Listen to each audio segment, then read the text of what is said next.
assure you that they are very much, very strongly in our priorities.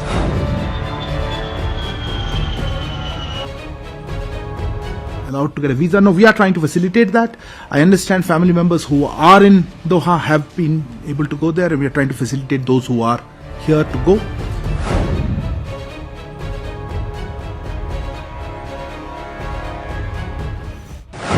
नमस्कार, मैं हूं आपके साथ अभिषेक पुंडीर।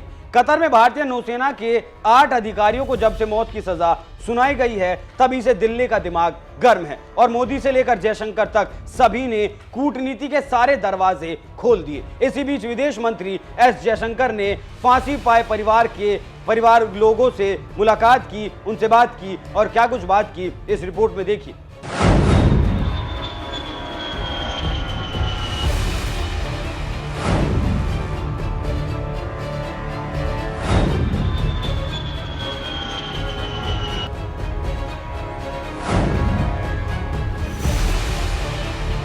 कतर में भारतीय नौसेना के जिन 8 पूर्व अधिकारियों को मौत की सजा सुनाई गई है, विदेश मंत्री एस जयशंकर ने उनके परिवार वालों से मुलाकात की। विदेश मंत्री एस जयशंकर ने एक्स पर लिखा कि आज सुबह मैंने कतर में हिरासत में लिए गए 8 भारतीयों के परिवारों से मुलाकात की है। सरकार सभी भारतीयों की रिहाई के लिए कोशिशें जारी रखेगी। एस जयशंकर ने कहा कि 8 भारतीयों के परिवार वालों से मिलकर मैंने इस बात का जोर दिया कि सरकार इस मामले को सर्वोच्च महत्व देती है और पीड़ित परिवारों की चिंताओं और दर्द को पूरी तरह से समझती है। सरकार सभी भारतीयों की रिहाई सुनिश्चित करने के लिए सभी कोशिश करना जारी रखेगी।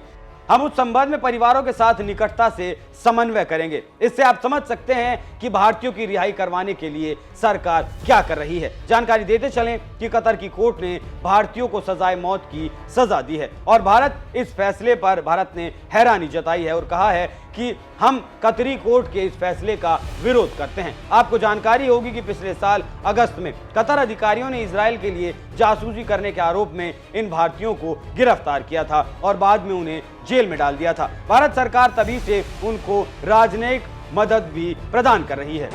I assure you that they are very much, very strongly in our priorities.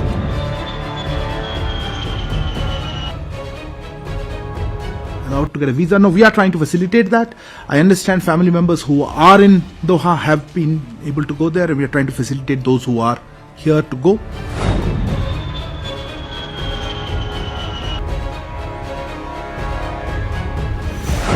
अब हम आपको बताते हैं कि जिन परिवारों से जयशंकर ने मुलाकात की है उनके कौन कौन लोग बाहर हैं और उनके नाम क्या हैं और वो किस पद से रिटायर होकर कतर में काम करने वाली पनडुब्बी पर काम कर रहे थे।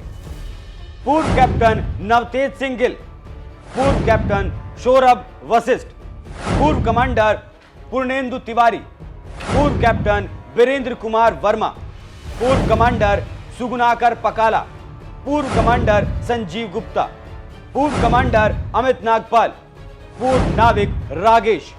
ये वो नाम है जिनको कतर सरकार फांसी पर चढ़ा देने का आदेश दे चुकी है। यहां पर आपको जानकारी देते चलें कि इन 8 भारतीयों पर आरोप है कि सभी पर इजराइल के लिए जासूसी करने के कतर ने आरोप लगाए हैं। ऐसा सिर्फ कतर का ही दावा है। कतर ने ऐसे कोई सबूत भारत सरकार को नहीं दिए हैं जिनमें जासूसी की बात सामने आ सके। कतर में ये लोग Dehra global technologies and consulting services में काम करते थे, जो एक निजी कंपनी है। ये कंपनी कतर की रक्षा और सुरक्षा एजेंसियों को ट्रेनिंग देकर और उन्हें अन्य सर्विस प्रदान करती थी। तो मामला आप समझ गए होंगे कि क्यों फांसी दी जा रही है और इसका कारण क्या है। अब देखना होगा कि भारत सरकार इन भारतीयों को छुड़ा पाती है तो कब तक छुड़ा पाती है या फिर नहीं छुड़ा पाती है। आपका इस पूरे मामले पर क्या कुछ कहना है, अपनी राय हमें कमेंट कर जरूर बताइएगा। नमस्कार।